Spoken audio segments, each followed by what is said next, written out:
안녕하세요. 네, 저는 천안에서 수학을 가르치고 있는 곰선생이라고 합니다. 정말 오래간만에 수학학습 컨텐츠로 인사를 드립니다. 영상 제목에서 많이 놀라셨을 것 같아요. 초등학교 4, 5, 6학년 망했다. 아마 이게 영상의 제목이 될 것 같습니다. 코로나로 인한 학생 학업 역량의 양극화는 제가 이미 여러 개의 영상을 통해서 말씀을 드린 바가 있습니다. 이제 엔데믹으로 접어들고 대부분의 생활이 정상으로 돌아가고 있는데요. 중학교 3년간 코로나로 보낸 학생들이 고등학교 첫 시험을 치른 이 시점에서 코로나로 인한 성적의 편차라든가 이런 것들이 어떻게 변화했는가 좀 말씀을 드리고 싶었어요. 그런데 이거는 일단 뒤로 제껴두고요. 제가 코로나로 인한 훨씬 더 큰 문제가 있었다라는 것을 말씀드리려고 영상을 찍고 있습니다. 그것은 바로요, 초등학교 고학년 학생들의 수학이었습니다. 올해 4, 5, 6학년 학생들은 각각 초등학교 1, 2, 3학년 때부터 코로나로 인해서 학교 수업도 사교육도 제대로 받지 못한 학생들이 굉장히 많아요. 그런데 이 놓친 시기, 초등학교의 저학년 시기는 뭘 배우는 시기일까요? 네, 다름 아닌 수학의 가장 기본 중의 기본인 사칙 연산과 분수, 소수의 표현을 배우는 시기입니다. 자, 오래전 영상에서도 말씀을 드렸던 것처럼 저는 수학은 이해의 영역과 훈련의 영역이 존재한다고 생각을 하거든요. 이 중에 연산이라는 거는요, 아주 철저하게 훈련의 영역이라고 저는 생각을 해요. 학교에서 그리고 사교육에서 어떻게 하는 방법, 이론 이런 것들은 당연히 가르쳐 줄 수가 있죠. 그렇게 할지라도 여러 가지 방법을 동원해서 그 훈련을 거치지 않으면은 제대로 할 수 없는 게 바로 수학 연산입니다. 지금 이 학생들, 초등학교 4, 5, 6학년 학생들은요, 그 연습이 제대로 이루어지지 않은 상태로 엔데믹을 맞아야 했고, 이들 앞에 주어진 교과서의 문제는요, 분수와 소수의 사칙 연산입니다.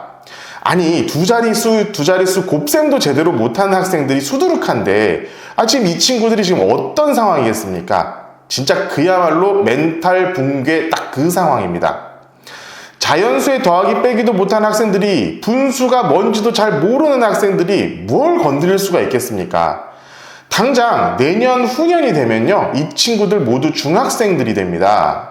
지금요, 학생들뿐만 아니라 원장인 저도, 저희 학원의 강사님들도, 그리고 이런 사실을 이제 목도하시게 된 학부모님들까지 전체가 다 멘탈 붕괴 상태입니다. 그렇다면 수학학원의 입장에서 제시해드릴 수 있는 방법이 몇 가지가 있을까요? 저는 두 가지 정도로 말씀드리고 싶어요. 자, 첫 번째 방법은요, 현실을 직시하시고 처음부터 다시 시작하는 방법입니다. 자, 그래도 저는 이 친구들은 다행이라고 생각해요. 고등학교 1학년은 아니잖아요, 지금. 그리고 아무래도 좀 머리가 컸기 때문에 다시 저학년부터 시작을 한다고 하더라도 저학년 때보다는 조금 빠르게 진도 진행이 가능할 겁니다. 그렇게 해서 적어도 중학교에 올라가는 시점에는 현행 수준까지는 수학적인 지식을 머릿속에 갖추고 올라가는 방법을 저는 권해드리고 싶어요. 자, 그렇게 하면요, 학생의 노력 여하, 그리고 어머님들의 관심도에 따라서 중위권이나 중상위권 학생들 정도의 중학교 과정 출발선 정도는 맞출 수 있을 거라고 저는 생각을 합니다. 그렇게 해도요, 사실 최상위권 학생들에게는 이미 많이 늦은 상태일 거예요. 최상위권 학생들 보통 중학교 올라가기 전에 중등과정 다 떼고 가거든요. 다만 이 방법에서 정말 당부드리고 싶은 거 한 가지만 말씀드리겠습니다. 이 시간이 조금 힘들 수 있어요. 버티셔야 되는데, 이 시간 동안에 학교에서 보는 어떤 단원 평가라든가 여러 가지 평가들, 그리고 학생의 자존심, 그리고 학부모님의 자존심은요, 잠시 내려두셔야만 합니다. 머리로만 내려두시는 게 아니라 가슴으로도 내려두셔야 돼요. 학원에서도 이 머리로는 자존심을 포기하시면서 가슴속 깊이 포기 못하시는 분들이 많이 계십니다. 정말 이것만큼은 피해야 됩니다. 사실 이것만큼 서로에게 학생에게, 학부모에게, 그리고 학원에게 정말 피곤한 상황은 없거든요. 이게 힘드실 것 같으면 제가 두 번째 대안을 말씀드릴 수 있도록 하겠습니다. 두 번째는요, 학원에서 현재 진도를 단원 평가를 볼 수 있을 정도로 꾸역꾸역 진행을 해 나가면서 대신 가정에서 학부모님의 통제 하에, 그리고 학원의 어떤 지도 지침 하에 처음부터 연산 연습을 제대로 해주시면 됩니다. 제가 학원을 운영하다 보면요, 이런 분들이 많이 계세요. 내가 그 돈 주고 다니면서 연산을 배우게 하는 건 너무 돈 낭비 같다라고 하시는 분들이요. 네, 인정합니다. 그러면 그것을 집에서는 해 주셔야 돼요. 자, 왜 그런지 제가 처음으로 돌아가서 말씀을 드리겠습니다. 자, 현재 초등학교 고학년 학생들이 연산이 엉망이다 라는 이야기로 제가 이 이야기가 시작이 되었죠. 그런데 모두 다 그럴까요? 아닙니다. 그렇지 않아요. 학생들마다의 편차가 굉장히 큰데요. 이 편차가 어떻게 만들어졌는지를 저는 하나하나 조사를 해봤어요. 근데 재미있는 공통점이 있습니다. 자, 지금 연산도 아주 잘하고요. 수학도 본인 학년에 맞게 아니면 더 앞서서 하고 있는 친구들 전부 다 틀림없이 갖고 있는 성향 두 가지는요. 자, 첫 번째, 어머님께서 붙들고 계속 가르쳤던 학생입니다. 두 번째는요, 코로나 상황임에도 불구하고 꾸준히 학원을 다녔던 학생들이에요. 물론 코로나 상황에서 학부모님들의 걱정과 염려는 제가 충분히 이해를 합니다. 그렇다면 학원이고 학교고 그 모든 곳에서 문제가 생겨서 학습에 문제가 생기고 있다면 그런 부분에 대해서 어머님께서 해주실 수 있었던 부분들이라면 반드시 어머님께서 해주셨어야 합니다. 저희 어릴 때 한번 생각해 보세요. 수학학원이란 게 없었잖아요. 구구단부터 시작해서 덧셈, 뺄셈, 곱셈, 나눗셈 이런 사칙 연산요 모두 어머니한테 매 맞아가면서 배웠던 거 기억을 하실 수 있으실 거예요.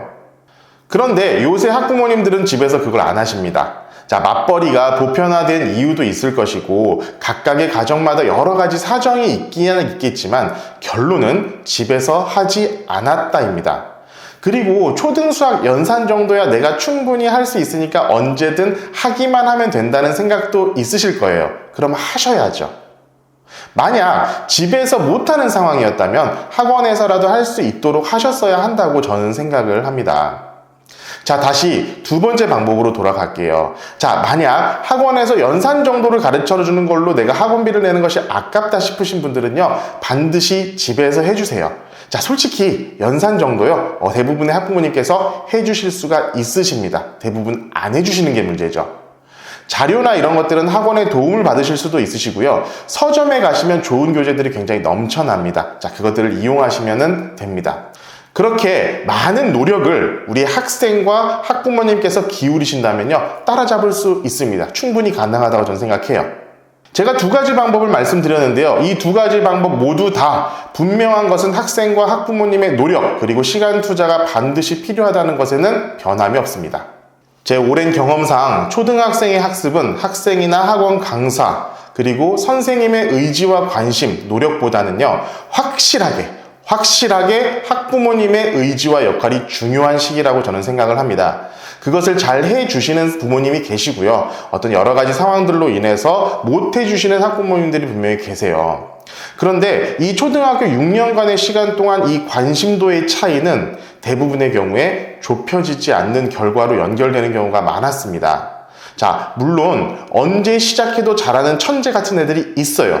그리고 언제 어떻게 시작을 해도 그 결과가 잘 안 나오는 극히 일부의 학생들도 분명히 있기는 있습니다. 자, 하지만 대다수의 80% 정도 되는 학생들은요, 이 시기, 이 초등학교 시기를 어떻게 가정에서 관리를 해 주셨느냐에 따라서 천재도 둔재도 될 수가 있음을 반드시 상기해 주셨으면 합니다.